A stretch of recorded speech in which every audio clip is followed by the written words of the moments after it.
Melissa. Melissa. Abe mjomba. Boss kinda nakuita. Nakuja.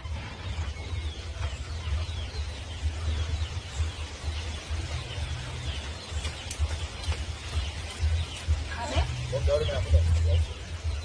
Kuna kazi ndani.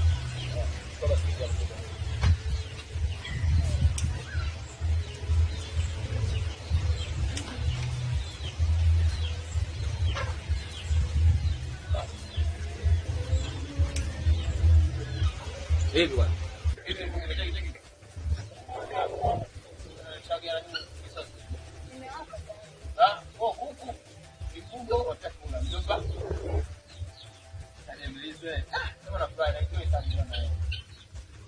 Sasa bwana nimekuja hapa. Unajua zile drama ndogo. Zile drama baadhi bana watu tunaona wanaume na mbamba.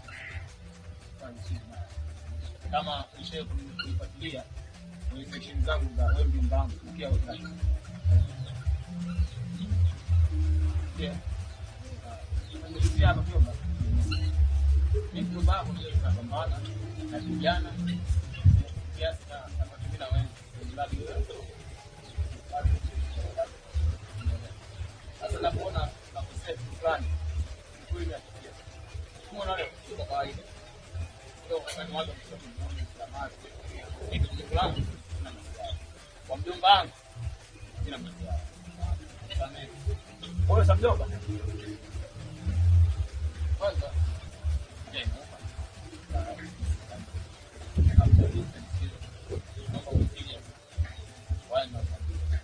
Vijikanyaga vikibadilika makofi. Unajua nani mbona? Sana. Kilibini. Umeelewa? Bwana.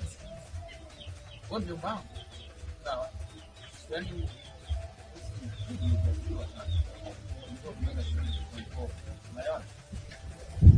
bado yani kama bado nafikiri majibu. Ili uangalie je. Naendelea na shule au tofili kama mjomba. Lakini mwisho wa siku shanga Kiswahili na mapenzi. Yaani mapenzi haina utofauti na serikali. Yaani serikali ni mfumo mchafu. Mapenzi ni mfumo mchafu, kwani haueleweki. Basi utakuwa makini. Sitaki. Umeelewa? Sitaki tena hii itokee siku kuna mwanaume mrefu yake. Sitaki kabisa. Naomba kwa hiyo nataka kukiri na kazi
basi baadaye mjomba. Poa.